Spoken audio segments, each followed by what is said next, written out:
함께 성경 말씀 보도록 하겠습니다. 오늘 여러분들과 볼 성경 말씀은 요한복음 12장 26절부터 50절까지 말씀 중에서 오늘은 44절부터 46절까지 말씀을 한 목소리로 함께 공독하고자 합니다. 요한복음 12장 44절부터 46절까지의 말씀 다 찾으신 줄 알고 다 함께 공독합니다. 예수께서 맹세히 이르시되 나를 믿는 자는 나를 믿는 것이 아니요 나를 보내신 이를 믿는 것이며 나를 보내신 자는 나를 보내신 이를 보는 것이니라. 나는 빛으로 세상에 왔나니 물은 나를 믿는 자로 어둠에 거하지 않게 하려 함이로라. 아멘. 자, 버림받은 자의 하나님이라는 말씀으로 함께 은혜를 나누도록 하겠습니다. 더우시면 외투를 벗으셔도 됩니다. 더운데 막 외투를 칭칭 감고 덥다라고 말씀하지 마시고 더우시면 외투를 벗으셔도 됩니다. 우리가 지난 시간에 본문 26절의 말씀을 통하여서 예수님께서 나를 섬기려거든 나를 따르라라고 그와 같이 말씀하셨죠. 그러면 예수님을 섬기는 것은 무엇이고 예수님을 따르는 것은 과연 무엇입니까? 바로 예수님을 믿는 것이 예수님을 따르는 것이다라고 그와 같이 성경은 이야기합니다. 예수님을 따르는 것, 여러분들 그것을 바로 마태복음 16장 24절에서는 바로 예수께서 제자들에게 이르시되 아무든지 나를 따라오려거든 자기를 부인하고 자기 십자가를 지고 나를 쫓을 것이니라 라고 이와 같이 말씀합니다. 보시다시피 예수를 믿는다는 것은 결국 그것이 예수를 따르는 것이고 예수를 따른다는 것은 바로 예수님께서 말씀하셨던 것처럼 자기를 부인하고 자기의 십자가를 지는 것이 바로 예수를 쫓는 것이다 라고 그와 같이 이야기합니다. 자기 부인. 이 자기 부인이라는 것은 여러분들 그 안에는 나의 목표, 나의 뜻, 나의 소원, 나의 전부가 바로 그 하나님의 말씀 앞에서 내려놓아야 된다라는 그와 같은 뜻이에요. 그게 바로 자기 부인인 것입니다. 그게 예수님을 따르는 것이고 그게 바로 예수님을 섬기는 것이고 그게 바로 예수님을 믿는 것입니다. 그러니까 입으로만 주여 주여 하는 자가 다 하나님의 백성이 아니다라고 말씀하시는 것은 결국 진짜 하나님의 백성은 뭐 한다는 거예요? 예수님을 믿는 거고 그 예수님을 믿는 자가 예수님을 따라가는 자예요. 근데 그 예수님을 따라가는 자의 삶 가운데는 반드시 뭐가 나온다고요? 자기 부인과 십자가의 삶, 십자가를 짊어지는 삶이 반드시 나오게끔 되어 있다는 거예요. 왜요? 예수님께서 바로 예수님의 그 삶 자체가 자기 부인의 삶이었고 바로 자기 십자가를 짊어지었던 삶이었습니다. 그렇게 자기가 부인이 되고 하나님께서 허락하신 그 십자가의 삶을 사는 자의 고백은 무엇이더란가요? 하나님, 내 뜻대로 하지 마옵시고 아버지의 뜻대로 하옵소서라고 여러분들 그와 같이 하나님 앞에 고백을 하더라고요. 자기가 완전히 비워진 자, 나의 목표, 나의 뜻, 나의 소망, 나의 소원이 완전히 깡그르하게 무너지고 오직 하나님의 영광의 그 이름만이 여러분들 드러내고 나타나는 것. 그래서 예수님께서 그렇게 같이 말씀하시는 거예요. 내 뜻대로 마옵시고 아버지의 뜻대로 하옵소서. 이게 진정한 자기 부인이 되어진 자의 삶 가운데 주어지는 십자가들한 것입니다. 그러니까 예수를 믿는 성도들의 목적지는 바로 어디라는 거예요? 우리의 소원이 이루어지는 것? 우리의 꿈이 이루어지는 것? 아니라는 것입니다. 바로 자기의 뜻을 버리고 하나님의 뜻을 쫓아서 십자가를 짊어지고 살아가는 것, 십자가를 짊어지고 가는 그 길이 바로 성도의 목적지다라는 것을 여러분들 잊어서는 안 돼요. 그렇게 예수님을 쫓아서 자기를 부인하고 그 십자가를 짊어지는 삶이 곧 하나님 앞에 영광이 되는 삶이었다는 것입니다. 여러분들 이 세상에 부한 것이, 이 세상에서 인기가 많은 것이, 이 세상에서 우리가 레피림 되는 것이 그게 하나님 앞에 영광이 아닌 거예요. 하나님의 진짜 하나님이 원하시는 정말 하나님께서 받고 싶어하는 그 재물의 삶은 바로 자기가 부인이 되어지더라는 거예요. 하나님, 당신은 무조건 맞습니다. 옳습니다. 하나님은 선하신 분입니다. 그것이 바로 내 신앙의 삶 가운데 인정되었었을 때 진정한 하나님께서 영광을 받게 되더라는 것이에요. 그러므로 성도의 삶 또한 자기의 뜻이 아닌 주님의 뜻을 쫓아 자기를 부인하고 십자가를 짊어지는 것으로 성숙되어져야 하는 것입니다. 따라서 성도의 믿음은 자기의 소원을 이루는 데 사용하는 것이 아니라 결국 자기의 뜻을 버리는 데 사용되어져야 한다는 것이에요. 그런데 오늘날 기독교는 여러분들 너무나도 반대로 가고 있죠. 자기가 예수를 믿었으니까 뭐 하는 거예요? 자기의 삶 가운데 나의 소원, 나의 목표, 나의 뜻이 여러분들 관찰돼야 되는 거예요. 하나님 앞에서 그게 이루어져야 되는 거예요. 그런데 하나님께서 내가 지극정성으로 하나님 앞에 기도했고 정말 지극정성으로 봉사도 했고 내가 지극정성으로 섬겨도 했는데 하나님께서 내가 원하는 나의 목표, 나의 소원, 나의 뜻을 하나도 안 이루어졌어. 그럴 때 여러분들 우리들은 곧장 뭐라고 해? 이런 표독스러운 영감탱이가 없더라고. 여러분들 그와 같이 하나님을 너무나도 건방지게 여러분들 그렇게 하나님을 표독스럽게 이야기하더라는 거예요. 여러분들 표현이 제가 직설적으로 표현하지만 여러분들 한번 보시라고. 여러분들 신앙 가운데에서 과연 하나님의 뜻이 내가 정말 하나님 앞에 소망하고 소원했는데 그 뜻이 안 이루어졌었을 때 여러분들 한쪽 마음에서 실망감 안 드세요? 그 실망감 든다는 것 자체가 뭐예요? 아직 내 뜻이, 내 소원이, 내 목표가 꺾어지지 않은 내가 지금 이렇게 했으니까 하나님이 나한테 어떤 것을 분명 해주겠지라는 그 기대치가 있었으니까 여러분들 뭐 하는 거예요? 실망도 거기에서 하는 거예요. 그런데 하나님은 그걸 완전히 무너뜨린다니까요. 그걸 완전히 버리라라고 얘기를 해요. 너무 여러분들 직설적으로 얘기하니까 인정이 안 되세요?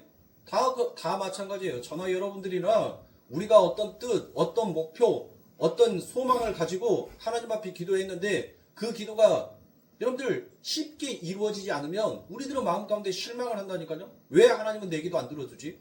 다른 사람은 다 그 기도하는 족족 다 이루어지는 것 같고 그 뜻이 전부 다 하나님 앞에서 관찰되어서 엄청난 복을 누리는 것 같은데 왜 하나님은 나의 기도만 안 들어주지? 여러분들 그게 바로 하나님을 향하여서 여러분들 뭐 하는 거예요? 손가락질하고 삿대질하는 거예요. 예? 그걸 알량하게 우리들이 이쁜 말로 포장을 하니까 그러지. 우리들의 제약된 마음속에서는 왜 당신 내 기도 안 들어? 왜 내 뜻대로 관찰 안 시켜줘? 왜 내 소망 안 이루어줘? 여러분들 이러고 있다니까요? 예? 오늘날 기독교가 전부 그러고 있어요. 그러고. 그런데 진짜 하나님의 영광, 하나님의 뜻은 여러분들 바로 그거예요. 나의 목표, 나의 소원, 나의 뜻을 그 하나님의 말씀 앞에서 완전히 무너뜨리는 거예요. 그리고 하나님, 나의 뜻은 비록 이렇게 했지만 이게 정말 하나님의 나라의 산자의 뜻이 아니라면 아버지의 뜻으로 이루어 주소서라고 그렇게 가야 되는 거예요. 그런 신앙으로 가야 되는 겁니다. 그런데 오늘날 교회는 너무 그 믿음을 반대로 사용하더라고요. 내가 하나님을 믿으니까 그 하나님은 내 소원, 내 소망, 내 목표, 내 꿈 다 이루어 주실 거예요. 아닙니다. 그래서 믿음은, 기도는 우리의 뜻을 성취하는 것이 아니라 하나님의 뜻을, 우리의 뜻을 버리는 데 사용되어지는 거예요. 우리의 뜻을 버리는 데, 나를 부인하는 데 사용되는 것이 바로 믿음입니다. 그리고 나를 부인하는 데 사용되어지는 것이 바로 기도인 거예요. 내가 하나님이 기뻐하는 자로 성숙되어져 가는 그것이 바로 우리의 목적이 되어야 되고 우리의 목표가 되어야 되고 우리의 뜻이 되어야 됩니다. 그렇게 내가 하나님 앞에 기쁜 자로, 하나님이 정말 기뻐하시는 자로 내가 성숙되어져 가는데 나의 뜻과 나의 소망과 나의 목표가 거기에 있는데 하나님께서 여러분들 그 뜻을 무시하겠어요? 우리가 너무 하나님과 반대되는 기도들을 너무 많이 하고 있다는 거예요. 하나님의 뜻은 아랑곳하지 아니하고 그저 내 뜻만 관찰시키려고 하는 그 믿음, 그 기도만 가지고 있는 거예요. 그러니까 안 이루어지는 거예요. 하늘의 소원은 여러분들 산자의 소원이라니까요. 산자의 소망인 거예요. 죽은 자의 소망이 아니라 산자의 소망을 하나님 앞에 기도했었을 때 살아계신 하나님이 그 산자의 기도를 들으시는 거예요. 죽은 자의 기도를, 여러분들 죽은 자의 기도를 어떻게 들어요? 망월동 묘지에 가보세요. 죽은 자의 기도가 들립니까? 안 들린다니까요. 아무리 그가 살아생전 목사든 목사 할아버지든 여러분들 죽으면 그걸로 끝인 거예요. 그걸 알아라고 우리들의 삶 가운데 삶과 죽음이라는 그 경계선을 하나님께서 만들어 놓으신 거 아닙니까? 그런데 우리는 전부 다 죽은 자의 기도를 하고 있어요. 죽은 자의 기도. 그래놓고 하나님 왜 나만 왜 나만 미워해 하나님? 전부 다 그러고 있는 거예요. 그런데 예수님은 어땠어요? 산자의 기도를 했단 말이에요. 진짜 살아계신 하나님 앞에 산자가 그 하나님의 생명으로, 그 하나님의 믿음으로 바로 산자의 기도, 살아계신 하나님 앞에 올리는 기도를 했다는 거예요. 그래서 그 기도가 여러분들 뭐예요? 우리 예수님께서 야 너희들 지금까지 그렇게 율법과 제사로 하나님 앞에 너희의 뜻을 관찰시키려고 그렇게 기도했지만 그건 죽은 자의 기도야. 이제 내가 너희에게 살아있는 자, 그 하나님의 생명으로, 그 하나님의 그 호흡으로 살아있는 자가 하나님 앞에 하는 그 기도가 무엇인지를 내가 이제 가르쳐 줄게. 그게 바로 우리 예수님께서 우리들에게 주신 주기도문 아닙니까? 그게 산자의 기도라는 거예요. 살아있는 자는 바로 이렇게 기도한다는 거예요. 근데 우리는 전부 다 이 땅에서 죽은 자의 기도를 하고 있지 않습니까? 그래놓고 하나님 안 들어주신대. 여러분들 자식이, 여러분들의 자녀가 내가 인생을 살아보고 인생을 겪어봤는데 엄마 나의 뜻이, 나의 목표가, 나의 소망이 나 도둑놈 되는 거야. 여러분들 그거 그래? 그러면 도둑놈이 되기 위해서는 내가 진짜 도둑질 잘하는 1등 그 사람 데려다가 너한테 도둑질해서 어떻게 하면 경찰한테 안 잡힐 수 있는지 너 업그레이드 된 방법으로 내가 가르쳐 줄게. 여러분들 그럽니까? 안 그런다고요. 부모는. 그게 죽은 자의 길, 그게 사망에 빠진 자의 길이라는 것을 부모는 아니까 뭐 하는 거예요? 안 돼. 다른 소원은, 네가 다른 소원, 엄마 나 배고파, 엄마 나 통닭 먹고 싶어, 엄마 나 옷 사고 싶어, 네가 다른 부탁을 내게 했었을 때는 내가 충분히 들어줄 수는 있지만 네 삶을 망가뜨리는 그 목표, 그 소원, 그 소망, 그 뜻 나는 절대로 관찰해 줄 수도 없어. 나는 절대로 들어줄 수도 없고 나는 절대로 너가 그 길을 걸어가는 것을 나는 허락할 수 없어. 여러분들 육신의 부모도 그렇게 자녀의 앞길을 염려하고 걱정하면서 그 길을 막고 정말 그 길이 합당하고 여러분들 그 길이 나만 윤택한 것이 아니라 나를 통하여서 다른 사람이 나로 살릴 수 있는, 다른 사람이 나로 기뻐할 수 있는 그 길을 걸어간다면 여러분들 우리는 흔쾌히 허락하지 않습니까? 근데 아니라는 거예요. 하물며 이 땅에 부모라고 육신의 이 꺼죽을 입고 있는, 이 육신의 껍데기를 입고 있는 우리조차도 내 자녀에게 그렇게 하는데 감히 그 크고도 정말 이 입으로 말로 형용할 수 없는 그 하나님이 여러분들 우리의 죽은 자의 기도, 그 기도를 들으시겠냔 말이에요. 그러니 하나님이 나의 기도를 들어주지 않았었을 때는 여러분들 어떻게 가야 돼요? 이게 하나님의 뜻에 합당하지 못했구나. 이게 하나님의 뜻을 이루는데 이게 하나님의 나라의 손으로 사용되어지지 못하였구나. 그러면 여러분들 그거를 알면 기도의 내용을 바꿔야죠.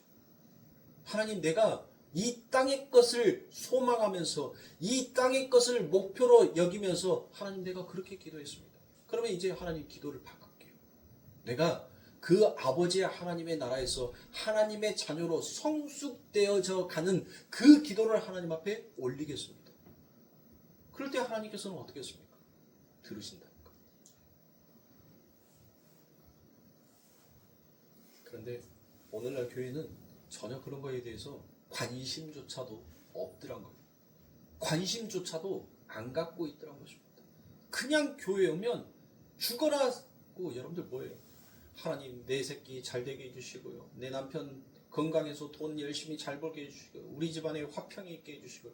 아니 하나님의 말씀이 하나도 없는데 진짜 화평은, 진짜 평화는, 진짜 안식은 그 하나님으로부터 오는 건데 그 하나님은 온데간데 없고 그저 이 육신에 속한 것만 주구장창 하나님 앞에 기도해요. 그것만 관심 있는 거예요. 하나님의 뜻 따위에는 전혀 내 마음 안에 안중도 없어요. 근데 그게 믿는 게 자유입니까? 정말 우리가 주를 믿는다는 하나님의 자녀들하고 말할 수 있냔 말이에요. 아니라는 거예요. 우리는 더 깨어져야하고 더 부서지고 우리는 더 넘어지고 우리는 더 파괴되어져야지 그래야지 거기에서 비로소 하나님은 내가 생각하고 내가 계획했던 그 뜻보다도 더 위대하신 계획으로 나를 이끌어 주셨구나라는 것을 결국 인간이 자기가 무너졌었을 때 그 하나님의 뜻이 옳습니다라는 그 인정을 하게 되는 거예요. 그렇게 가는 거예요. 그러니까 여러분들 어떻습니까? 세상이. 여러분들 교회를 향하여서 여러분들 손가락질을 하는 거예요. 너희들만 깨끗하면 온 세상이 깨끗하다라고 그렇게 교회를 향하여서 여러분들 세상의 사람들이 우리들에게 손가락질을 하더란 거예요. 교회 너희들만 문제 안 일으키면 이 세상은 조용해. 지하철에서 어떤 사람이 막 싸우니까 어르신이 그랬대요. 야 이놈아! 여기가 교회인 줄 아냐? 너희들 싸우려면 교회 가서 싸워. 여러분들 세상이 이렇게 우리를 평가하고 있다니까요. 세상이 우리를 이렇게 평가하고 있어요. 그런데 그런 평가가 결국 나에게 그치는 것이 아니라 우리의 하나님의 이름을 버리는 일에 사용이 되고 있다는 것을 모르고 있다는 겁니다.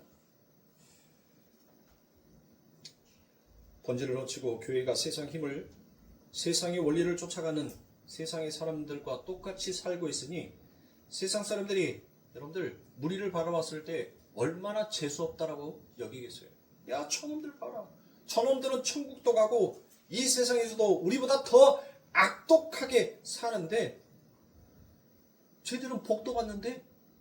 라고 그와 같이 치부를 하고 있으니 여러분들 얼마나 우리가 이 세상의 사람들에게 눈에 보였었을 때는 여러분들 얼마나 재수없어 보이겠냐면 그러니까 기독교가 무슨 잘못 하나만 하면 그 밑에 댓글창에 댓글이 몇 개씩 달려요? 한 5만 개씩 여러분들 쫙 달려요. 그런데 절에서 중이 하나 잘못했어. 여러분들 거기 댓글 몇 개나 달릴 것 같아요? 100개도 채 안 달립니다. 그걸 여러분들 우리 기독교인들이 정말 깨어서 알아야 하는 거예요. 빛과 소금이 되어야 된다며요. 입으로만 맨날 빛과 소금이 되어야 된대. 그런데 삶 가운데는 빛과 소금이 안 되네? 그러면 여러분들 뭐 해야 돼요? 내 자신을 하나님의 말씀에 비추어서 쳐야 되는 거예요. 그래서 우리가 오늘 읽었던 본문 44절부터 그 이하의 말씀에 우리의 믿음과 신앙이 어떤 것이라는 것을 조금 더 분명하게 정리하여 주고 있는 것입니다. 자, 오늘 우리가 읽었던 요한복음 12장 44절부터 46절까지 말씀 여러분들 봅니다. 예수께서 외쳐 가라사대 나를 믿는 자는 나를 믿는 것이 아니요 나를 보내신 이를 믿는 것이며 나를 보는 자는 나를 보내신 이를 보는 것이니라. 나는 빛으로 세상에 왔나니 물은 나를 믿는 자로 어둠에 거하지 않게 하려 함이로라 라고 말씀합니다. 여러분들 예수님께서 당신을 믿는 자들이 정작 당신을 믿는 것이 아니라 하나님을 믿는 것이고 당신을 보는 것이 결국 누구를 보는 것이다라게? 하나님을 보는 것이다라고 그와 같이 얘기합니다. 그러니까 예수님과 하나님은 무엇하다는 거예요? 하나다는 거예요. 하나. 그리고 당신을 믿는 자들은 어둠에 거하지 아니하게끔 되어 있다라고 얘기합니다. 그렇다면 예수님을 보고 예수님을 믿어서 하나님을 보고 하나님을 믿는다는 것은 여러분들 도대체 무슨 말이냐는 말이에요. 예수님께서 이 땅에 무엇으로 오셨어요? 바로 이 땅에 선지자로 오셨죠. 그 예수님께서 바로 우리가 보았던 요한복음 1장 1절에 그분이 바로 말씀으로 오셨다라고 그와 같이 얘기를 합니다. 자, 하나님의 말씀이 이 땅에 오셔서 하나님의 말씀을 삶으로 살아내는 것이 바로 뭐예요? 그를 가르쳐서 우리가 나비, 선지자라고 그와 같이 얘기합니다. 그 예수님이라는 선지자가 이 땅에 와서 하나님을 보이셨는데 그 예수님의 삶을 보면서 여러분은 어떤 하나님을 발견하셨습니까? 아니 예수님을 보면 예수님을 믿으면 누구를 믿는 거다? 하나님을 믿는 거고 하나님을 믿는 자는 여러분들 누구를 본 자다? 그래요. 예수를 본 자다라고 얘기하잖아요. 예수님이랑 하나님이랑 동일한 인물이니까 하나니까 그쵸? 지금 우리가 읽었던 본문에서 44절부터 46절에 뭐예요?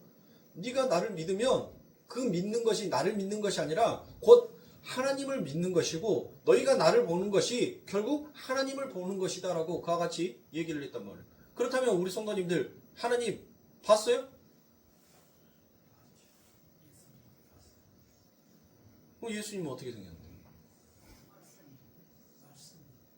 그럼 말씀은 뭐예요? 빛은 뭐예요? 환장하죠? 이렇게 물어보니까. 간단한 거예요, 여러분들. 지금 예수님께서 이 땅에 뭘로 오셨어요? 말씀으로 오셨죠. 그러면 그 말씀이 어디에 기록되어 있어요? 성경에 기록되어 있죠. 여러분들이 성경을 본다는 것은 결국 이 성경에 기록되어 있는 하나님의 말씀을 믿는다는 것이 결국 예수님을 본 것이고, 예수님을 믿는 것이고, 여러분들이 이 성경의 말씀을 본 것이 결국 누구를 본 거예요? 하나님을 본 거라는 거예요. 무슨 말씀인지 알겠어요? 그런데 성경의 말씀을 여러분들이 믿지도 아니하고 보지도 않는다면 어떻게 되겠습니까? 예수님은 하나님을 보여주러 왔다. 나를 보면 하나님을 보았다라고 그와 같이 얘기합니다. 예수님을 보면서 어떤 하나님을 여러분들 보셨습니까? 하나님은 형체가 없으신 분입니다. 또한 외형은 아니겠죠, 여러분들. 그러면 여러분들 형체가 없으신 분이니까 어떤 모양을 나타내는 그와 같은 말이 아닐 거 아닙니까? 그러면 예수님께서 하신 말씀은 뭐예요, 지금? 바로 성품이라는 것입니다. 하나님이 하나님 되시오. 이러한 것들을 다 합쳐서 우리는 바로 무엇이다라고 얘기하니 독사다라고 얘기해요. 독사. 그 독사는 여러분들 뱀새끼를 독사라고 하는 거 아니고, 독사가 뭐예요? 나 지겹도록 진짜 7년 동안 주구장창 여러분들 그 얘기했어. 독사가 뭐예요? 영광. 우리는 누구의 영광을 위해서 사는 자다? 그래요. 하나님의 영광을 위해서 사는 자다. 그게 바로 독사라니까요. 뱀 말고 7.4 말고. 네? 확실하게 머릿속에 넣으시기 바랍니다. 예수 안에서 하나님의 영광이 나타나잖아요. 자, 그러면 한번 보자고요. 예수님은 나면서부터 여러분들 무엇했어요? 정말 보잘것없는 모습으로 오셨습니다. 그렇죠? 연한 숨 같고 사람들이 너무 못생겨서 여러분들 무엇했어요? 얼굴을 돌렸다니까요. 딱 보니까 뭐예요? 아니야. 보고 있어도 보고 싶은 얼굴이 아니라 보면 정말 보기 싫은 얼굴이 바로 예수의 얼굴이었다는 거예요. 그런데 그분이 어땠어요? 아니 못생겼으면 뭐라도 많은데? 옷간이라도 많으면 그래도 좀 봐줄만해. 세상에 힘이라도 있으면 그래도 좀 굽실대기라도 할 수 있어. 그런데 예수님은 뭐해서 됐어요? 마국간으로 오셨어요. 그리고 가장 가난한 자로 이 땅에 오셨다니까요. 사람들한테 그 예수님은 여러분들 인기가 있었던 사람이 아니었습니다. 힘이 있었던 사람이 아니었어요. 그 예수님은 늘 모든 사람들에게 여러분들 늘 당하는 삶을 살아왔습니다. 심지어 자기와 함께 동고동락했다던 그 제자들한테까지도 그 예수님은 철저하게 배신을 당하는 그와 같은 삶을 사셨습니다. 그리고 그 예수님의 삶은 결코 순탄한 길이 아니었습니다. 늘 순환의 길을 사셨습니다. 그런데 그 예수님께서 결국 세상에 의하여서 마저 죽더란 것이에요. 그 예수님을 보면서 여러분은 과연 어떤 하나님을 여러분들의 머릿속에서 추론하고 있느냐는 것입니다. 하나님은 저렇게 연한 분, 저렇게 나약한 분, 여러분들 도대체 세상에 맞아 죽는 그 예수님을 보면서 우리가 어떤 하나님을 볼 수 있느냐는 것입니다. 여러분들 이게 오늘날 굉장히 크리스찬들에게 중요한 문제인 거예요. 여러분들 그냥 막연하게 예수님은 못생겼대, 예수님은 고난당했대, 그리고 십자가에 죽으셨대. 그러면 여러분들 머릿속에서 도대체 어떤 하나님을 여러분들 볼 수 있냐는 거예요. 어떤 하나님으로 여러분들의 머릿속에 생각되어지냐는 것입니다. 그런데 심지어는 여러분들 그 예수님께서 버림까지 당하셨습니다. 그 예수님은 이 세상에서 여러분들 버림을 받았다니까요. 십자가에서 죽음으로 끝나는 것이 아니라 그 예수님은 철저하게 아버지로부터의 버림을 받더란 것이에요. 마태복음 27장 46절에 제9시쯤에 예수께서 크게 소리질러 가라사대 엘리 엘리 라마 사박다니 하시니 이는 곧 나의 하나님 어찌하여 나를 버리셨나이까 하는 뜻이라고 말씀합니다. 자기 아들을 버리시는 이런 모습을 통하여서 여러분은 도대체 어떤 하나님을 보고 계시냐는 것입니다. 예수님이 그러잖아요. 나를 보면 하나님을 알 수 있다. 나를 보면 하나님을 본 자다라고 그와 같이 말씀하고 있지 않습니까? 여러분들 자기 아들을 또 자기의 목적을 위해서 잔인하게 죽이시는 이기적인 하나님? 그런 하나님으로 여러분들 우리의 머릿속에 추론되고 각인되어 있습니까? 아니란 것이에요. 바로 여기에 그 하나님의 뜻이 여러분들 그 키가 그 핵심이 여기 안에 담겨져 있는 거예요. 예수님은 아버지에게 철저하게 버려지기 위해 여러분들 이 땅에 오신 분 아닙니까? 그렇죠. 예수님은 처음부터 십자가를 지시기 위하여서 이 땅에 오신 분이라는 것이에요. 그런데 혹자들은 이와 같이 얘기를 합니다. 사람들을 가르쳐서 구원에 이르게 하려고 했는데 그들이 예수님을 안 받아들이고 십자가에 못 박혀 죽여버리는 바람에 하나님께서 급하게 은혜의 시대를 여셨고 그게 바로 오실 예수님. 여러분들 그 오실 예수님을 통하여서 여러분들 인간이 그 하나님의 은혜의 시대에 인간이 스스로 그 구원에 이를 수 있게끔 되었다. 그리고 그렇게 은혜의 시대가 열려서 그 스스로의 힘으로 구원에 이르는 자들이 바로 예수를 기다리더라. 여러분들 이게 말이 되냔 말이에요. 이건 말이 안 되는 소리예요.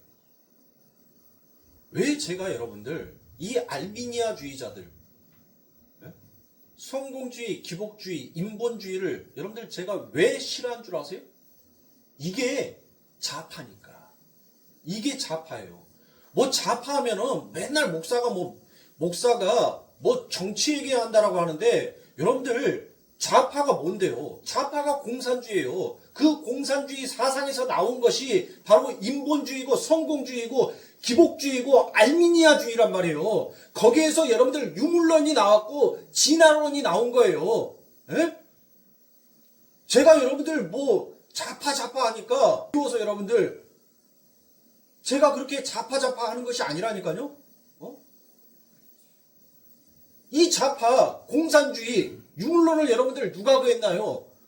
그 유물론을 여러분들 이 땅에서 정착시켜버리고 그 유물론 때문에 여러분들 얼마나 많은 사람들이 학살당한 줄 아세요? 그 유물론 사상이 바로 마르크스 사상입니다. 제가 마르크스 여러분들에게 말씀드렸잖아요. 마르크스는 뭐라고요? 종교는 인민의 아편이다라고 했어요. 에? 그게 공산주의 아닙니까? 인본주의가 뭐예요? 신본을 무너뜨리고 하나님 없어도 돼. 인간의 중심이 되는 세상을 만들면 돼. 인간이 우선이야. 인간이 으뜸이야. 그 사상을 가리키는 것이 여러분들 그게 인본주의예요. 근데 그 인본주의의 뿌리가 어디에서 나왔냐? 바로 공산주의에서 나오는 거예요. 이 마르크스 사상에서 나온 거라니까요. 아니 목사가 좌파 우파 얘기하면은 정치 얘기한다라고 여러분들 그렇게 핏대 세우는데 여러분들 이 좌파와 우파가 여러분들 어디에서부터 나온 줄 아세요? 언제부터 이 좌파와 우파가 여러분들 이 말이 언제 등장한 줄 아세요? 프랑스 대혁명 때 여러분들 거기에서부터 여러분들 시작된 말이에요. 이 좌파는 항상 어떤 정권에 대해서 불평과 원망과 여러분들 늘 시기와 질투를 가지면서 평등을 외쳤던 사람들이 항상 의회 좌측에 앉아 있었어요. 그리고 아니다. 우리는 똑같이 경쟁의 구도 속에서 가족과 자유와 종교를 우리는 중시 여기면서 조금 더 신중하게 말씀에 비추어서 말씀에 입각해서 이것이 정말 맞는지 이게 인간에게 갔었을 때 정말 해가 되지는 않을지 우리는 좀 신중해 보자. 그 사람들이 우측에 앉아 있었어요. 그래서 그 이후로 좌파와 우파라는 그 말이 나온 거예요. 예? 제가 좌파 얘기한다고 해서 여러분들 민주당 얘기하는 거 아니라니까요. 예? 바로 이 세상에서 그 기복주의, 성공주의, 인본주의가 바로 이 종교 안에 침투해서 자꾸 하나님의 진리의 말씀을 역순으로 가는 거예요. 역순으로. 순리로 가야 될 것을 역순으로 가게끔 만들어버리는 거예요. 틀렸다는 거예요. 틀렸다. 그러니까 예수는 여러분들의 실패한 인생이니까 뭐 하는 거예요? 인간이 그 실패한 부분을 완성시키면 그때서 100%의 구원이 완성이 된다라고 그렇게 가르치고 그렇게 말하고 있어요. 그러면 하나님 뭐하러 믿어? 인간이 그렇게 으뜸인데 뭐 하려고 하나님 있냔 말이에요. 뭐 하려고 여러분들 그렇게 십자가 걸어놓고 있냔 말이에요. 전부 다 예수 이름 팔아먹는 장사꾼 아닙니까? 바리새인들 서기관들 아닙니까? 싹을 받는 세리들 아닙니까? 저는 그것 때문에 분노하는 거예요. 제가 왜 7년이라는 그 목회, 이제 8년째 접어드는 이 목회 동안 왜 죽으라고 여러분들한테 자기 부인, 십자가를 짊어지는 삶, 십자가 앞에 순종하는 삶, 정말 기복과 순공주의를 버리는 삶, 그 삶을 살아라고 제가 왜 입이 닳도록 설교 시간마다 여러분들에게 설교한 줄 아세요? 그게 공산주의 사상이고, 그게 좌파의 사상이고, 그 좌파와 공산주의 사상이 결국 하나님의 자녀들을 말씀에서 떠나버리게 만드는 거예요. 하나님을 지워버리는 것이 그게 공산주의란 말이에요. 하나님 필요 없다. 인간이 얼마든지 이 세상을 평화로운 유토피아를 만들 수 있다. 아름다운 세상을 만들 수 있다. 그게 여러분들 공산주의 사상이지 않습니까? 만인이 평등하다. 만인이 공평해야 된다. 그러나 실질적으로 딱 까보니까 어때요? 평등해요? 배부른 놈들만 배부르고 가난해서 죽으라고 고생하는 사람들은 정말 죽으라고 고생만 하고 살더란 거예요. 아니 북한을 보면서, 중국을 보면서, 저 러시아를 보면서 여러분들 도대체 눈을 어디에다 뜨고 있냔 말이에요. 우리가 말씀에 눈을 뜨지 못하니까, 영의 분별을 하지 못하고, 정말 우리가 이 버림받은 하나님에 대해서 너무나도 그냥 대수롭지 않게끔 여겨버리고 있으니까 여러분들 오늘 말씀이 흔들리는 거 아닙니까? 오늘 크리스마스 이브입니다. 맞죠? 크리스마스 이브. 많은 교회들이 크리스마스 전야제 해요. 그 크리스마스의 의미가 뭔데? 제가 여러분들에게 말씀드리잖아요. 오늘 크리스마스 이브, 크리스마스 전야제, 그런 거 우리 교회는 다 필요 없는 거니까. 아니 죽을로 이 땅에 오셨다니까요. 오늘 제가 여러분들에게 말씀하시잖아요. 그 예수님은 이 땅에 여러분들 뭐를 짊어지기 위해서? 그 십자가를 짊어지기 위해서 이 땅에 오신 분이에요. 여러분들 예수님께서, 하나님께서 말씀이 이 땅에 오셨다는 것은 뭐예요 여러분들? 인간에게는 두렵고 무서운 날이라니까요. 왜? 그날이 심판의 날이니까. 입으로만 전부 다 말하라 다시 오실 예수여 예수여 그렇게 말하고 있지만, 그 예수가 오면 정말 그 예수 앞에서 우리가 당당하게 하나님 내가 주를 위해서 이것도 했고 이것도 했고 이것도 했습니다라고 당당하게 말할 수 있을 것 같으세요? 우리 예수님께서 이 땅에 오실 때는 철창의 권세를 가지고 이 땅에 오십니다. 근데 그 두려움의 하나님, 그 무서움의 하나님이 이 땅에 오셨어요. 무엇으로? 빛으로, 말씀으로 오셨단 말이에요. 그리고 그 빛으로 뭐 하는 거예요?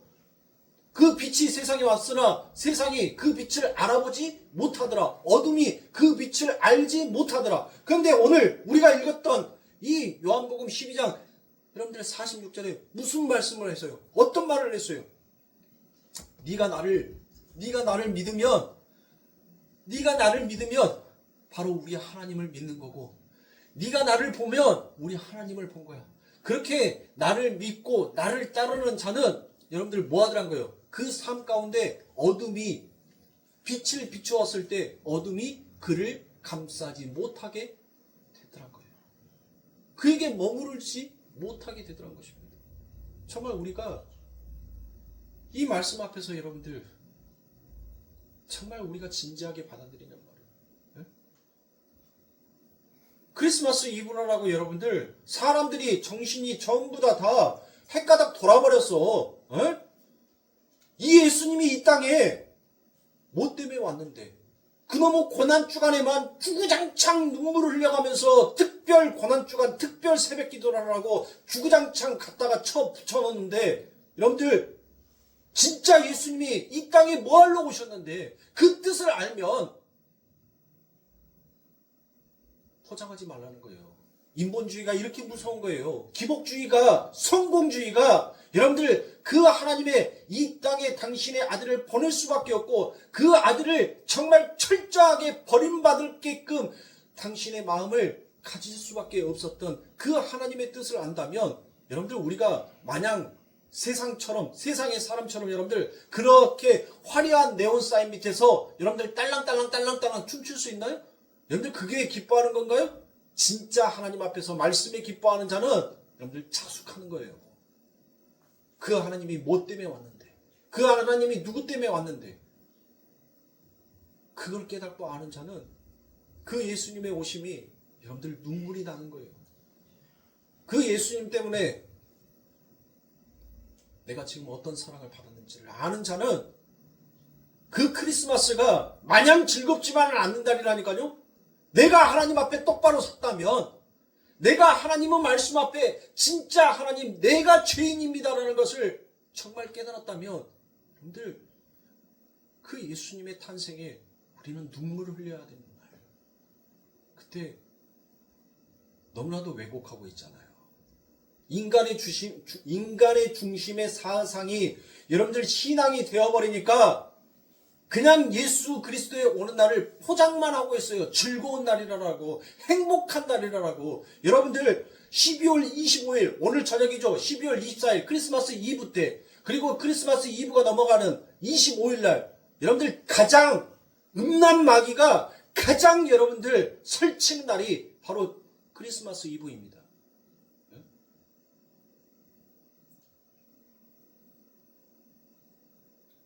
그런데 교회에서 정말 하나님의 말씀을 안다는 자들이 진지함이 없어요. 진지함.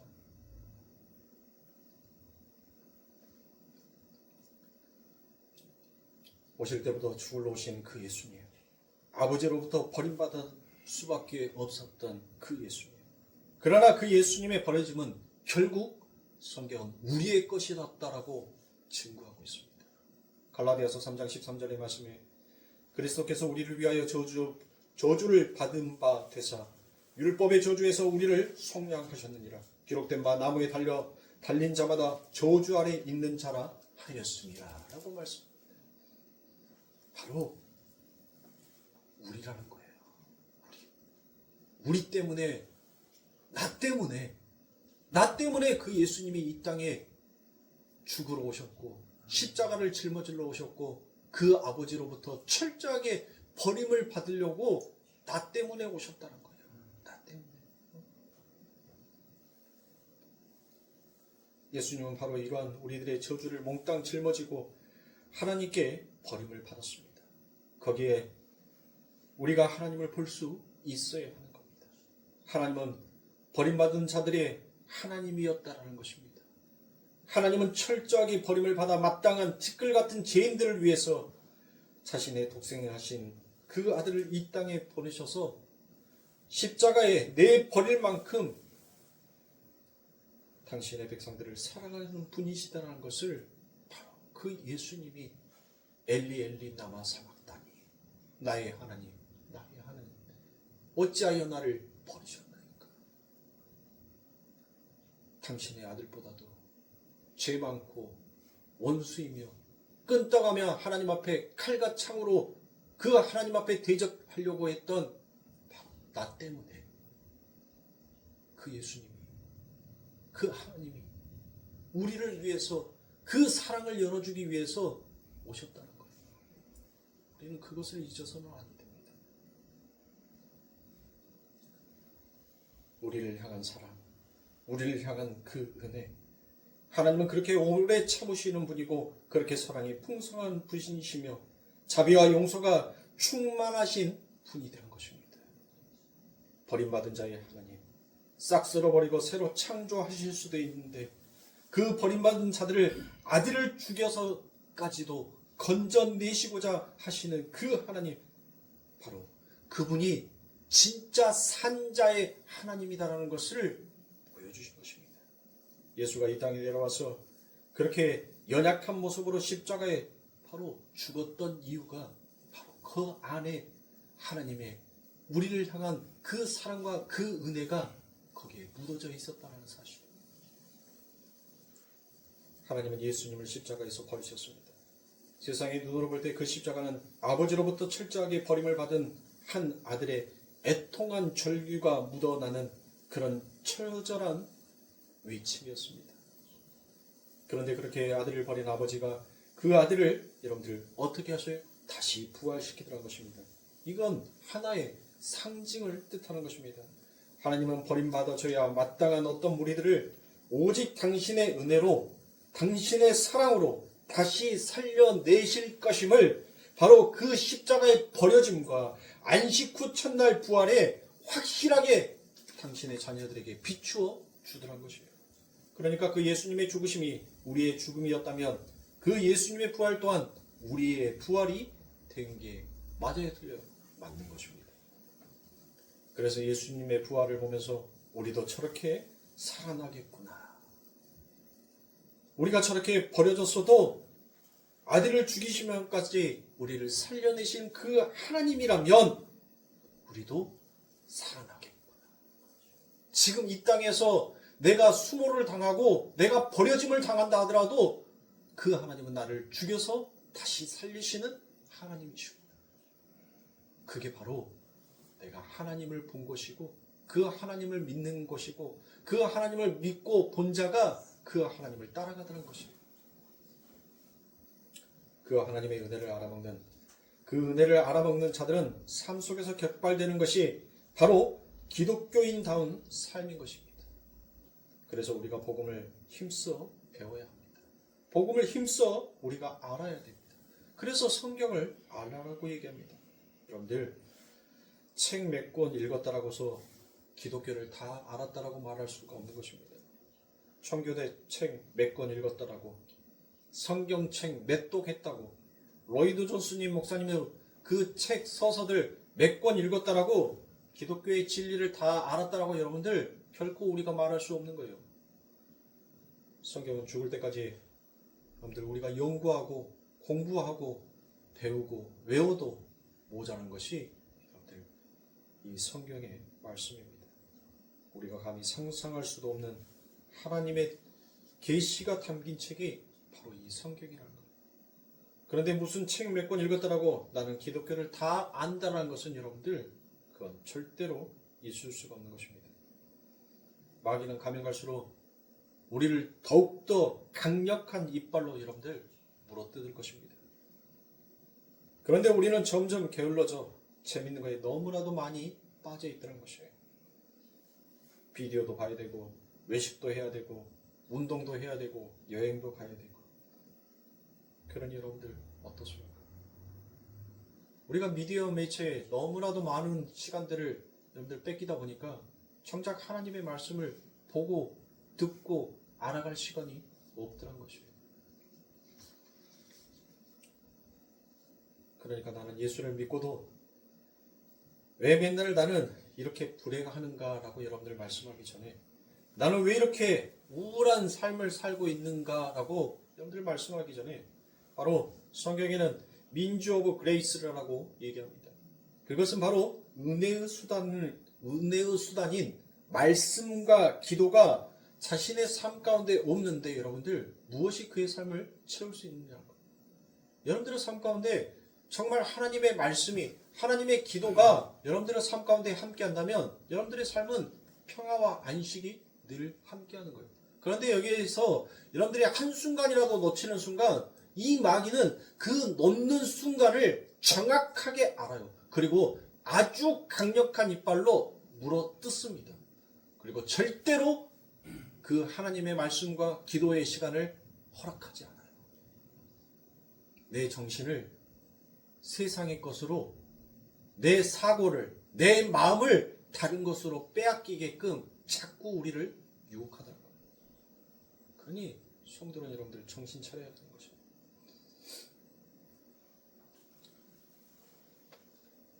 그런데 그렇게 예수님의 버려짐에 의해 구원을 받은 성도들의 삶에 똑같이 하나님의 버려짐이 경험되어져 가더란 것이에요. 예수를 믿으면 여러분이 원하는 것 전부 다 들어준다라고 여러분들 배우셨습니까?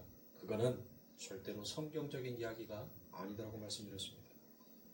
여러분이 예수를 믿는 순간부터 여러분은 예수가 살았던 그 버려짐의 삶을 여러분들의 삶 속에서 반드시 경험하게끔 되어 있습니다.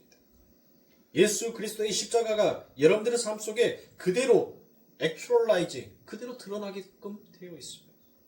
그래서 예수님께서는 십자가를 지라라고 우리에게 명하셨습니다. 로마서 4장 25절의 말씀에 보니 예수는 우리 범죄함을 위하여 내어줌이 되고 또한 우리를 의롭다 하심을 위하여 살아나셨느니라라고 그와 같이 말씀하고 있지 않습니까? 예수님이 우리의 죄 때문에 내어줌이 되었다라고 그와 같이 바울은 기록하였어요. 여기서 내어줌이라는 그 말이 그분의 순환의 삶과 십자가를 바로 포함하여서 이야기하고 있는 거예요. 바로 그분이 바로 이 땅에서 순환을 당하셨죠. 그분이 이 땅에서 여러분들 십자가를 지셨죠. 그리고 그 십자가에서 아버지로부터 여러분들 버려짐을 받았죠. 바로 그것을 우리들에게 내어줬다는 것이에요. 그러니까 버리심, 하나님의 버리심, 이게 바로 내어줌이더라는 것이에요.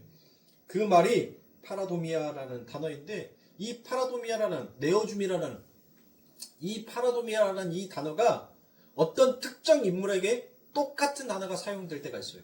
특정 인물에게. 바로 누구겠습니까? 그 말씀이 유다에게 쓰더란 거예요. 마가복음 14장 10절의 말씀에 보니 12 중에 하나인 가룟 유다가 예수를 넘겨주려고, 이 넘겨주려고라고, 이 말이 바로 파라디돔이에요. 이게 바로 파라디돔이에요. 하나님으로부터 뭐 하더라? 버림을 받더라라는 그 단어. 그러니까 유다가 예수님을 자신의 손으로 넘겼다라는 의미를 가지고 있는 거예요. 그렇죠? 예? 예수님의 장중에서 예수님께 순종하며 예수를 믿어야 하는 인간이 오히려 예수님을 자신의 손으로 넘겨서 자기가 예수님의 주인의 노릇을 하려 했다. 이게 파라디돔이라는 것이에요. 그 말은 여러분들 배반, 배신으로 번역해도 상관없어요. 자, 또 한 군데의 말씀을 봅니다. 마가복음 1장 14절의 말씀에 보니 요한이 잡힌 후 예수께서 갈릴리에 오셔서 하나님의 복음을 전파하여라고 말씀합니다. 여기서 잡히다라고 번역이 된 그 단어가 바로 파라디돔이에요. 여기서도 똑같은 단어를 사용하고 있습니다. 예수님이 내어준 바 되었다는 거예요. 하나님이 예수님을 버리는 건 그 단어가 바로 지금 유다에게도 쓰였고 누구에게도 쓰였어요? 세례 요한에게도 쓰이고 있더란 거예요. 그렇게 파라디돔이라는 단어는 배반하다, 넘기다, 붙잡히다라는 요 의미를 가지고 있는 것입니다. 그런데 예수님이 하나님에 의해 파라디돔이 되었다라고 분명히 얘기했죠. 예수님이 그 말은 하나님께서 마치 예수님을 배반하신 것처럼 겉으로 보기에는 예수님을 배반한 것처럼 예수님을 세상에 넘기신 거고 하나님께서 예수님을 세상에 잡히시게 하셨다라는 이와 같은 뜻처럼 여러분들 보이지 않으세요? 제가 파라디도미를 뭐라 했어요? 배반하다, 넘기다, 붙잡히다라고 그와 같이 말을 했으니까.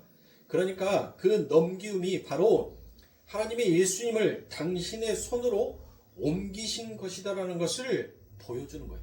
그것을 보여주는 거란 말이에요. 환원하면 하나님이 당신의 아들을 당신의 손으로 옮기셔서 당신의 뜻대로 움직이게 하실 때 그게 바로 쓰인 단어가 파라디돔이라는 것이에요. 그때 그 모습이 마치 하나님의 아들을 배신하는 것처럼 버린 것처럼 그 세상에 붙잡히도록 내어준 것처럼 여러분들 그렇게 드러나더란 것이에요. 그러한 예수님의 파라디돔의 삶을 여러분들 똑같이 산 사람이 바로 누구였다는 거예요? 그게 바로 마가복음 1장 14절의 말씀에서 그게 세례 요한이었다는 것입니다. 세례 요한이 잡혔다라고 얘기했죠.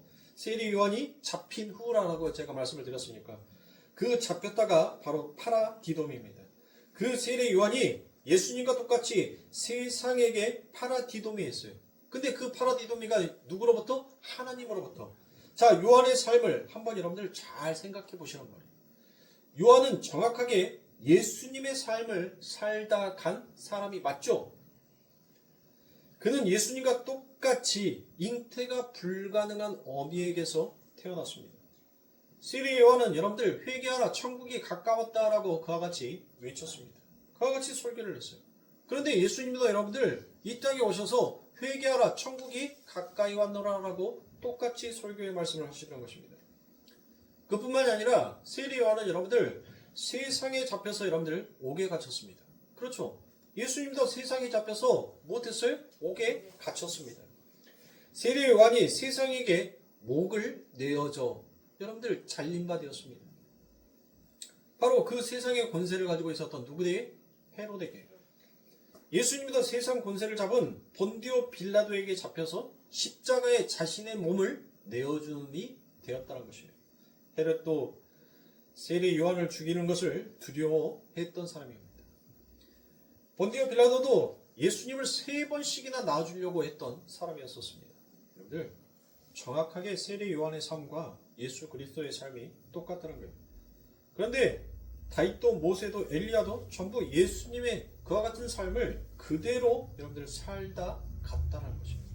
그렇다면 여러분들, 세례 요한이 그와 같은 삶을 살았고 다윗도 모세도 엘리야도 그와 같은 삶을 살았다는 것은 여러분들, 그들은 누구의 그림자라고 했어요? 예수 그리스도의 그림자라고 했죠. 예수 그리스도의 모형이었단 말이에요. 그러면 우리들의 삶이 뭐라는 거예요? 우리들의 삶이 결국 예수 그리스도께서 살아가셨던 그 삶의 방식으로 우리가 가게끔 되어 있다는 거예요.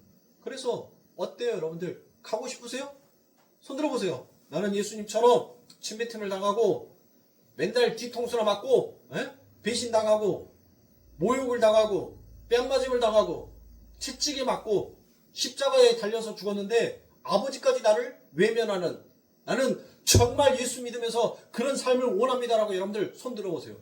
저나 여러분이랑 전부 다 고개 절레절레 흔들 거예요. 아니, 하나님, 이왕이면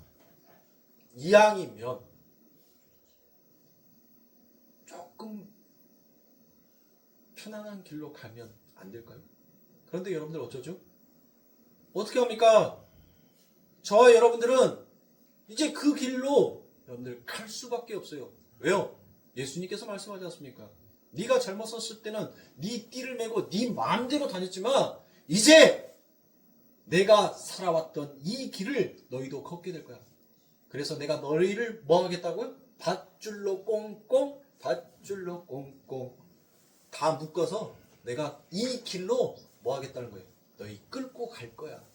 너희가 가기 싫어도 나는 너희를 무조건 이 길로 데리고 갈 거야 라고 말씀하고 있지 않습니까? 바로 그건 성도의 삶이 예수님의 십자가의 삶과 방불하게 그 예수님의 십자가의 삶이 바로 성도의 삶 속에서 액츄얼라이징 된다는 것을 성경의 구약부터 쭉 우리들에게 펼쳐서 보여주고 있는 것입니다. 예수님의 내어줌의 삶이 바로 세례 요한의 삶 속에서 그대로 나타납니다. 그런데 그 세례 요한은 바로 성도를 대표한 자였습니다. 여러분들, 어떻게 성도를 대표한 자가 세례 요한입니까? 마태복음 6장 7절과 8절의 말씀에 보니 12제자를 부르사 둘씩 보내시며 더러운 귀신을 제어하는 권세를 주시고 명하시되 여행을 위하여 지팡이 외는 양식이나 주머니나 전대의 돈이나 아무것도 가지지 말며라고 예수님께서 말씀합니다. 이렇게 쭉 나오는데 여러분들, 이 말씀이 뭐예요? 제자들을 바로 파송하는 장면이죠. 그래서 13절까지, 그런데 그 그림 바로 밑에 누구의 이야기가 여러분들 들어가 있어요? 바로 세례 요한의 이야기가 뜬금없이 여러분들 그 안에 들어가 있다는 것이에요. 거기 그 이야기는 여러분들 어떤 이야기예요? 한번 보시란 말이에요. 여러분들, 예수님께서 제자를 파송하시는데 왜 갑자기 세례 요한의 그 이야기가 그 안에 들어가 있겠냔 말이에요. 그리고 그 세례 요한의 이야기가 여러분들 어떻게 끝납니까? 바로 마가복음 6장 30절의 말씀에 보니 사도들이 예수께 모여 자기들의 행한 것과 가르친 것을 낱낱이 고하니라고 되어 있습니다. 그러니까 지금 마가복음 6장 7절에서부터 13절까지는 여러분들 어떤 장면이에요? 바로 제자를 파송하는 장면이 나오고, 마가복음 30절에서는 그 파송한 제자들이 다시 돌아와서 자기들이 이런 걸 했다라는 이야기를 여러분들 하는 장면이 나오죠. 그런데 그 사이에 누구 이야기가 끼어들어가 있어요? 세례 요한의 이야기가 그 안에 들어가 있다는 것입니다. 그걸 빼버려도 여러분들 상관이 없어요. 왜냐? 문맥과 전혀 맞지가 않기 때문에 빼도 상관이 없는데, 그런데 거기 안에 들어가 있다는 것입니다. 그러면 왜 그 이야기가 여러분들 거기에 들어가 있겠어요? 서두에 말씀드렸죠? 인크로라이징, 바로 수미일치법, 샌드위치 기법이라고 여러분들에게 말씀을 드렸잖아요. 양쪽에다가 같은 이야기의 빵을 대고 가운데 어떤 이야기를 들어감으로 인하여서 그 양쪽에 있는 빵의 이야기가 어떻게 설명되어져 가고 있는지를 여러분들 가리키고 있는 거예요.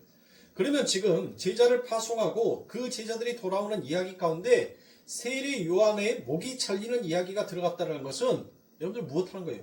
곧 앞에서도 설명한 것처럼 거기에다가 다시 한번 또 반복하고 있잖아요.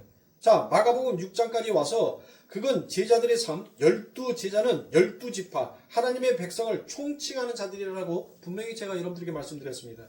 자, 12제자는 결국 제자들의 삶이고 그 제자들의 삶이 성도의 삶이다라는 것을 바로 누가? 세례 요한이 잡혀서 목이 잘림으로 보여주는 것이에요. 그러니까 너희가 이 세상의 빛과 소금이 되어서 이 세상에 너희가 땅끝까지 하나님의 복음을 전파하는 자로 너희가 살아가는 너희의 인생이 바로 이 세례 요한의 인생이다라는 거예요. 이게 너희가 가야 하는 목적지다라는 것을 예수님께서 말씀하시는 겁니다. 그러니까 파송하고 그들이 돌아와서 그들이 보고 들었던 것을 예수께 낱낱이 고했다는 것은 여러분들 그 안에 뭐예요? 진짜 하나님을 따르는 자, 진짜 하나님을 믿는 자, 그 하나님을 쫓아가는 자들의 삶이 결국 무엇하더란 거예요? 예수님께서 우리를 그 성령으로 우리를 이 땅에 파송했어요. 그 하늘의 백성을 하나님께서 창세전에 선택한 당신의 백성을 이 땅에 파송하셨다니까요. 그 하나님의 말씀으로 우리를 가르치시고 그 하나님이 누구인지를 우리의 눈에 보이시고 우리를 이 땅에 파송했어요. 그리고 난 다음에 우리가 여러분들 뭐 하는 거예요? 자, 파송되어서 돌아왔는데 어떠한 자로 돌아오는 거예요? 죽은 자로. 그 죽은 자로 돌아오더란 거예요. 그런데 그 죽은 자가 바로 하나님의 나라에 돌아와서 고할 때는 그 자가 산 자라는 거예요. 그 자가 산 자. 그 자가 산 자라는 거예요. 그러니 사랑하는 성도님들, 얼마나 성경의 말씀이 여러분들 얼마나 오묘한지 몰라요. 우리가 이렇게 하나님의 말씀을 여러분들 연구하고 하나님의 말씀을 여러분들 갈망하고 갈급했었을 때 여러분들 사탄 마귀 그 어둠은 반드시 떠나게끔 되어 있는 겁니다. 그러니 우리 성도님들 진짜 진리를 사모하시고 예수를 사모하시고 정말 하나님을 바라보기를 여러분들의 마음 가운데 정말 소망해야 돼요. 누구든지 주여 주여 하는 자마다 다 천국에 올 수 없나니라는 이 하나님의 말씀이 여러분들 농담처럼 여겨버리면 안 된다니까요. 그런데 오늘날 이 시대의 교회들이 주여 주여 하는 자마다 다 천국에 들어올 수 없다라는 그 하나님의 말씀을 마치 농담처럼 여겨버리더란 것이에요. 창인어른 아유 말같지 않는 소리 하지 말고 우리 시집가고 장가가고 먹고 마시기도 바빠 죽겠는데 아유 그런 소리 하지 마시고. 그런데 하나님의 그 진노의 심판은 우리들 삶 가운데 점점 다가오고 있다는 것을 인지하지 못한다. 사랑하는 성도님들, 이 땅에 살아가는 것은 형장의 이슬처럼 여러분들 잠깐 있다 잠깐 사라지는 것이 우리의 인생입니다. 그러나 그 죽음 이후에는 더 이상 죽을 수도 없고 더 이상 내 몸을 찢을 수도 없는 정말 영원한 그 고통 속에서 산다라는 그 끔찍함을, 그 아픔을 여러분들 무엇으로 씻을 수 있겠습니까? 은혜의 시대, 구원의 시대라고 여러분들 우리가 입은 열어서 말을 하고 있지만 정말 하나님의 말씀 앞에서 진지함이 없고 그 하나님의 십자가 앞에서 여러분들 우리가 정말 겸손함이 없더란 것입니다. 그러니 우리 성도님들 정말 하나님을만을 바라보고 그렇게 나아가세요. 내년 새해에 요한복음 12장의 이 말씀 더 이어서 갑니다. 내년 새해 수요 예배 때 여러분들에게 진리는 단두대 위에, 거짓은 왕자 위에 라는 이 말씀을 가지고 여러분들 계속 더 이어갈 테니까 성도님들 정말 우리가 진리를 사모한다면 우리는 단두대 위에 올라가는 것을 두려워하지 않아야 됩니다. 그러나 거짓된 왕은, 거짓된 종은 늘 단두대보다 만인이 나를 칭송하고 알아주는 왕자를 늘 선택하더라고요. 여러분들 우리는 하나님의 말씀을 알고 하나님의 진리를 한다면 그 단두대 위에서도 기뻐할 수 있어야 됩니다. 아버지, 이제 나 곧 아버지 품에 안깁니다라고 그렇게 고백할 수 있는 자가 그가 성도여야 된다는 것이에요. 그러니 얼마나 여러분들 그 고백이 나오기까지 그 하나님께서 가장 기뻐하는 그 소리가 우리의 심령 안에서 울림으로 나오기까지 얼마나 우리 하나님께서 우리를 훈련시키시겠습니까? 그게 쉽게 나올 것 같죠? 절대 그 고백이 안 나옵니다. 정말 죽음 앞에서 그 죽음이 도사리는 그 공포 앞에서 여러분들 인간은 끽소리도 못하는 것이 인간인 거예요. 그래서 인간이 죽음 앞에서 여러분들 전부 다 그 공포가 그 두려움이 무서우니까 똥오줌 싸는 거예요.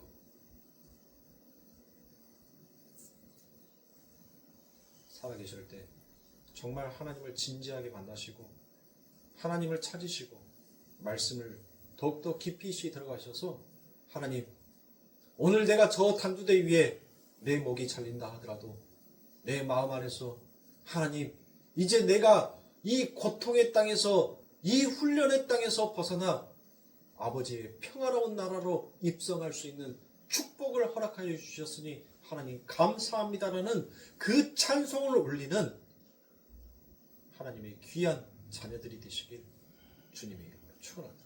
기도하겠습니다.